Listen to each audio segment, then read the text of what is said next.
नमस्कार, आप देख रहे हैं सच पत्रिका न्यूज और मैं हूं बालकृष्ण शुक्ला। आप सभी का स्वागत करता हूं आज के बुलेटिन में। आज के बुलेटिन की शुरुआत करते हैं एक बदलाव की खबर से। उसके बाद दिखाएंगे क्षेत्र की तमाम बड़ी खबरें। यदि आपको हमारी खबरें पसंद आती है तो चैनल को सब्सक्राइब करें और बेल आइकन वाले बटन को भी जरूर दबाएं। अब देखते हैं खबरें विस्तार से। आमतौर पर आज के समय में बिना दहेज के ना तो शादी होती है और ना ही पेज भरने जैसी रस्में पूरी हो पाती हैं। लड़के या फिर उसके परिवार की जितनी ज्यादा हैसियत, दहेज और रस्मों रिवाज में लेन देन की रकम भी उतनी ही बढ़ जाती है। सक्षम वर्ग तो सब कुछ सहन कर लेता है, लेकिन निम्न वर्ग इन सभी रस्मों रिवाजों को निभाते निभाते बर्बाद हो जाता है। इस तरह की सामाजिक बुराइयों के प्रति जागरूकता पैदा करने के उद्देश्य से शहर के गोविंद विहार कॉलोनी में रहने वाले retired bank manager Babulal Meena ने एक अनुकरणीय पहल की है। बाबूलाल मीणा ने पोते के कुआं पूजन कार्यक्रम में पेज भरने आए बेटे के ससुराल वालों द्वारा भेंट किया जाने वाला लाखों का सामान और मोटी नगद राशि लेने से साफ इनकार कर दिया और नाते रिश्तेदारों तथा मोहल्ले वासियों के सामने हाथ जोड़कर कहा कि हम पढ़े लिखे लोग ही इस तरह के कार्यों को बढ़ावा देंगे तो समाज किस दिशा में जाएगा। उन्होंने शगुन के तौर पर बेटे के ससुराल वालों से बहू के लिए सिर्फ एक जोड़ी कपड़ा और सिर्फ 1 रुपया अपने हाथ में लिया। जानकारी के मुताबिक बाबूलाल मीणा बैंक ऑफ बड़ौदा में प्रबंधक पद से रिटायर हो चुके हैं। उनकी बेटी प्रियंका मीणा IPS ऑफिसर है, जबकि दामाद सूरज कुमार IAS अधिकारी हैं। उनका एक बेटा गोपाल कृष्ण पेशे से CA है, जबकि दूसरा बेटा वकील है। उन्होंने बेटे गोपाल कृष्ण की शादी भी सिर्फ 1 रुपया और नारियल लेकर की थी और उनकी IPS बेटी प्रियंका की शादी में भी सिर्फ 1 रुपया और नारियल लिया गया था। अब बेटे गोपाल कृष्ण और पुत्र वधू सजना के बेटे हिमांश के जन्म पर मंगलवार को कुआं पूजन का कार्यक्रम था, जिसमें ततारपुर के बडली गांव के रहने वाले समधी रामकरण और परिवार के लोग सोने चांदी के आभूषण, पूरे परिवार व रिश्तेदारों के लिए कीमती कपड़े तथा मोटी नकदी भेंट करने के लिए आए थे। समधी व अन्य लोग उस समय हैरान रह गए जब बाबूलाल मीणा ने हाथ जोड़कर कहा कि भगवान ने हमें सब कुछ दिया है, हम कुछ भी स्वीकार नहीं करेंगे। समधी व अन्य रिश्तेदारों के खूब मिन्नतें करने पर बाबूलाल ने सगुन के रूप में उनसे सिर्फ बेटी के लिए 1 जोड़ी कपड़ा और सिर्फ 1 रुपया ही स्वीकार किया और शेष सारा सामान ससम्मान वापस लौटा दिया। मीणा के इस कदम की चारों ओर प्रशंसा हो रही है। कार्यक्रम में पूर्व चेयरमैन महेश मीणा, भाजपा नेता मुकेश गोयल, बाबूलाल मीणा उर्फ बादल, प्रवीण बंसल समेत अनेक लोगों और मेहमानों ने बाबूलाल की इस पहल की सराहना की। बाबूलाल मीणा और उनकी पत्नी मीरा देवी का कहना है कि वह समाज को कुप्रथाओं से मुक्ति का संदेश देना चाहते हैं। उन्होंने कहा कि वह अपने बेटे की शादी में ना तो दहेज लिया और न ही बेटी की शादी में दहेज दिया। समाज को सही दिशा देने की जिम्मेदारी हम सभी जागरूक लोगों के कंधों पर है। बाबूलाल ने कहा कि दहेज के कारण बहुत से घर बर्बाद हो रहे हैं और बेटियों को मारा जा रहा है। पिता अपनी हैसियत से ज्यादा बेटी को दहेज देकर कर्जदार हो रहा है। कई बार तो पिता को बेटी की शादी के लिए जमीन तक बेचनी पड़ती है। पूरे समाज को इसके प्रति चिंतन करना चाहिए। अब देखते हैं बजट से जुड़ी खबर। राजस्थान विधानसभा में बुधवार को पेश हुए बजट में कोटपुतली क्षेत्र को कई सौगातें मिली। कोटपुतली को किशनगढ़ तक 181 किलोमीटर, बीकानेर तक 295 किलोमीटर और श्री गंगानगर तक 290 किलोमीटर ग्रीनफील्ड एक्सप्रेसवे के साथ जोड़ने, कोटपुतली में देवनारायण आवासीय विद्यालय खोलने, गोनेडा PSC को CSC में क्रमोन्नत करने और बुचारा बांध को चंबल आधारित बृहद पेयजल परियोजना से जोड़ने के साथ साथ कोटपुतली ITI में नवीन विभिन्न ट्रेड की बढ़ोतरी करने की घोषणा की गई है। भाजपा नेताओं ने बजट को जहां शानदार बताया तो वहीं कांग्रेस नेताओं ने इसे बेहद निराशाजनक करार दिया। विधायक हंसराज पटेल ने इसे लोक कल्याणकारी और सर्वसमावेशी बजट करार देते हुए कहा कि यह विकसित और समृद्ध राजस्थान की दिशा में महत्वपूर्ण सिद्ध होगा। साथ ही कोटपुतली के सर्वांगीण विकास की दिशा में इस कार्यकाल का पहला कदम साबित होगा। उन्होंने कहा कि बजट में ऊर्जा, शुद्ध पेयजल, सड़कों, यातायात, परिवहन, बिजली समेत विभिन्न बिंदुओं पर महत्वपूर्ण योजनाएं लाई गई हैं। दूसरी ओर कांग्रेस नेता और पूर्व संसदीय सचिव रामस्वरूप कसाना ने कहा कि बजट में गांव, गरीब व किसान की कोई बात नहीं हुई। बजट में झूठी और थोथी घोषणाएं की गई हैं। आमजन को महंगाई से राहत देने का कोई प्रयास नहीं किया गया। कसाना ने कहा कि बजट में किसानों, महिलाओं, युवाओं, नौकरी पेशा और मध्यम वर्ग के साथ साथ शिक्षा व स्वास्थ्य जैसे महत्वपूर्ण क्षेत्रों की उपेक्षा की गई है।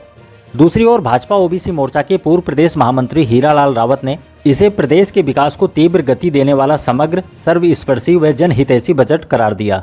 रावत ने कहा कि आने वाले वर्षों में यह बजट प्रदेश के सर्वांगीण विकास में मील का पत्थर साबित होगा। वरिष्ठ भाजपा नेता शंकर लाल कसाना ने इसे ऐतिहासिक और बेहतरीन बजट बताया है। कसाना ने कहा कि डबल इंजन की सरकार के उद्देश्य विकसित और सशक्त राजस्थान के निर्माण में यह बजट मील का पत्थर साबित होगा, जिसमें प्रत्येक वर्ग के लिए कुछ न कुछ दिया गया है। नगर परिषद सभापति पुष्पा सैनी ने इसे सर्वांगीण विकास के साथ साथ नगरीय विकास के लिए भी समर्पित बजट बताया है। सैनी ने कहा कि बजट में शहरों के साथ साथ सेमी अर्बन क्षेत्रों के सुनियोजित विकास के लिए Rajasthan regional and urban planning bill 2024 लाए जाने की घोषणा की गई है, जिससे शहरी ग्रामीण क्षेत्र मिलाकर क्षेत्रीय विकास योजनाबद्ध तरीके से हो सकेगा। दूसरी ओर भाजपा नेता उदय सिंह तंवर एडवोकेट ने कहा कि यह बजट सर्वस्पर्शी और शानदार बजट है। यह बजट पेयजल, सड़क, पर्यटन, धरोहर संरक्षण और चिकित्सा क्षेत्र में मील का पत्थर साबित होगा। यह सबका साथ और सबका विकास को साकार करने वाला बजट है। इधर कांग्रेस सेवा दल के जिलाध्यक्ष रघुवीर सिंह यादव ने कहा कि कोटपुतली के लिए यह बजट बेहद निराशाजनक रहा है। क्षेत्र के लोगों को सिर्फ गुमराह किया गया। भाजपा के लोग 2047 के विजन की बात कर रहे हैं, लेकिन 5 साल की तस्वीर भी इस बजट में साफ नहीं है। किसानों को बिजली के लिए बिल माफी नहीं की और न ही घरेलू बिजली के बिलों में कोई छूट दी गई। दूसरी ओर बेटी बचाओ बेटी पढ़ाओ की जयपुर संभाग प्रभारी सुमन भटनागर ने कहा कि यह बजट राजस्थान के सर्वांगीण विकास का मार्ग प्रशस्त करेगा और सशक्त राजस्थान की परिकल्पना को साकार करने में मील का पत्थर साबित होगा। अगली खबर वस्त्र व्यापार संघ की। वस्त्र व्यापार संघ कोटपुतली के एक प्रतिनिधि मंडल ने बुधवार को एडीएम योगेश कुमार डागुर से भेंट की और उन्हें एक ज्ञापन सौंपकर विभिन्न समस्याओं से अवगत कराया।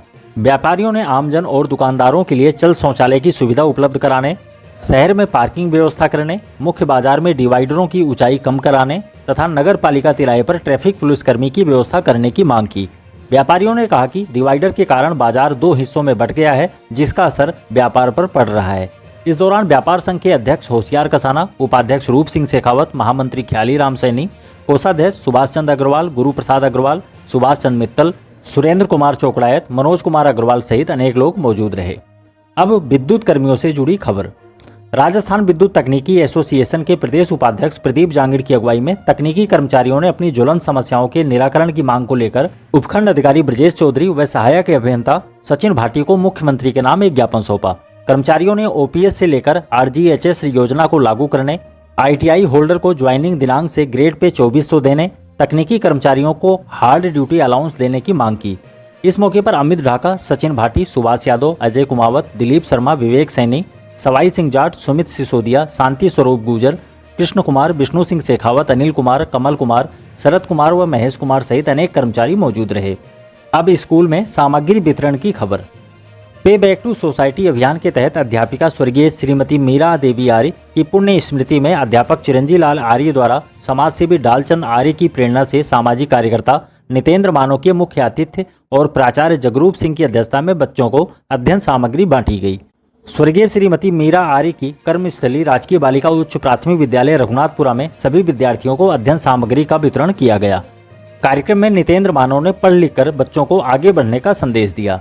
कार्यक्रम में पार्षद उमेश आर्य, डॉक्टर नरेश कुमार आर्य, राजेश हाड़िया, विनय किराड़, जीतू छेड़वाड़, महेश नारनोलिया सहित अन्य लोगों ने भी अपने विचार रखे। आपको बता दें कि श्रीमती मीरा आर्य का वर्ष 2021 में कैंसर के चलते निधन हो गया था। इस मौके पर ओम प्रकाश, महेंद्र नारनोलिया, उमेश छेड़वाल, वीरेंद्र आर्य, महेंद्र छेड़वाल सहित अनेक लोग मौजूद रहे। अब डीएसओ द्वारा किए गए निरीक्षण की खबर।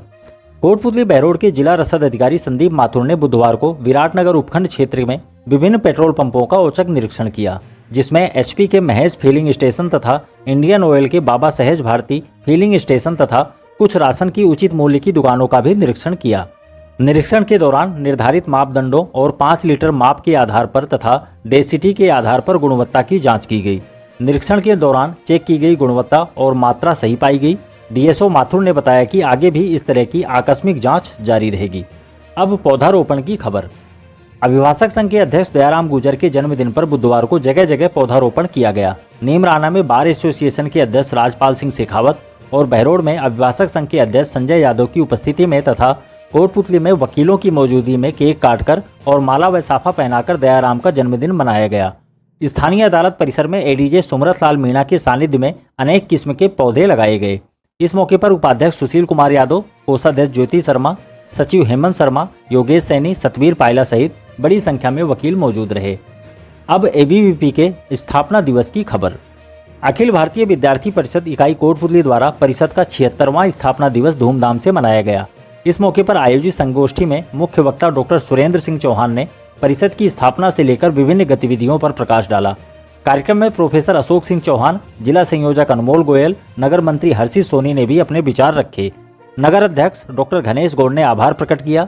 इस मौके पर प्रधानाचार्य पूरण चंद कसाना, नरेश लादी सहित अनेक कार्यकर्ता मौजूद रहे। संचालन प्रांत कार्यकारिणी सदस्य मधुर गोयल ने किया। इस दौरान कार्यकर्ताओं ने कुल 76 पौधे भी लगाए। अगली खबर चतुर्भुज में जारी आंदोलन की। कोटपुतली के चतुर्भुज गांव में सीवरेज ट्रीटमेंट प्लांट को दूसरी जगह शिफ्ट करने की मांग को लेकर आंदोलन पर उतरे ग्रामीणों का धरना प्रदर्शन लगातार जारी है। बुधवार को चतुर्भुज बचाओ आंदोलन के तहत सैकड़ों महिला पुरुषों ने जब कंपनी की मशीनें काम करने वहां पहुंची तो उन्हें विरोध करके लौटा दिया। ग्रामीणों ने मशीनों के पास खड़े होकर जमकर नारेबाजी की। ग्रामीणों ने यूडीएच विभाग के प्रमुख शासन सचिव के नाम एक ज्ञापन भी भेजकर सीवरेज ट्रीटमेंट प्लांट को यहां से स्थानांतरित करने की मांग की। इस मौके पर चंद्रशेखर शर्मा, गिरिराज भारती, सत्यनारायण शर्मा, किशन लाल स्वामी, रोहित स्वामी, खेमचंद स्वामी, तुलसी स्वामी, विक्रम सेन, गिरधारी लाल सेन सहित अनेक लोग मौजूद रहे। अगली खबर आसपुरा स्कूल से। कोटपुतली के आसपुरा ग्राम स्थित राजकीय प्राथमिक विद्यालय के खेल मैदान में हरित राजस्थान अभियान और नरेगा के तहत पौधारोपण किया गया, जिसमें गोवर्धनपुरा ग्राम पंचायत द्वारा कुल 250 छायादार व फलदार पौधे लगाए गए। अतिथि के रूप में अमर सिंह सैनी, जितेंद्र जांगिड़, ग्राम विकास अधिकारी अजय कुमार शर्मा, कृषि पर्यवेक्षक जयप्रकाश यादव, विक्रम पंच सहित अन्य लोग मौजूद रहे। सरपंच प्रतिनिधि रघुवीर सिंह यादव ने बताया कि ग्राम पंचायत का कुल 1500 पौधे लगाने का लक्ष्य है। साथ ही इनकी देखभाल कर जिंदा रखना भी हमारी जिम्मेदारी है। अब स्कूटी वितरण कार्यक्रम की खबर। कोटपुतली के राजकीय एलवीएस पीजी कॉलेज में श्री देवनारायण तथा मेधावी कालीबाई भील स्कूटी योजना के अंतर्गत बुधवार को सत्र 2021-22 की छात्राओं को स्कूटियों का वितरण किया गया। कार्यक्रम के मुख्य अतिथि भाजपा ओबीसी मोर्चा के पूर्व प्रदेश महामंत्री हीरालाल रावत ने कहा कि पढ़ी लिखी बेटी 2 परिवारों को आगे बढ़ाने का काम करती है। प्राचार्य डॉक्टर आर के सिंह ने बताया कि कार्यक्रम में योजना के तहत कुल 50 छात्राओं को स्कूटियों का वितरण किया गया। और अंत में जन सुनवाई की सूचना। राज्य सरकार के निर्देश पर जन सुनवाई और परिवेदनाओं के निस्तारण के लिए त्रिस्तरीय जन सुनवाई शिविरों का आयोजन किया जा रहा है। एडीएम योगेश कुमार डागुर ने बताया कि त्रिस्तरीय जन सुनवाई व्यवस्था के तहत महीने के दूसरे गुरुवार 11 जुलाई को प्रातः 11 बजे से उपखंड स्तर पर कोटपुतली, बहरोड, विराटनगर, पावटा, बानसूर, नारायणपुर और नीमराना में जन सुनवाई की जाएगी, जिसमें सभी उपखंड स्तरीय अधिकारी मौजूद रहेंगे। आज के लिए बस इतना ही। दोबारा मिलते हैं इसी तरह की दूसरी ताज़ा खबरों के साथ। नमस्कार।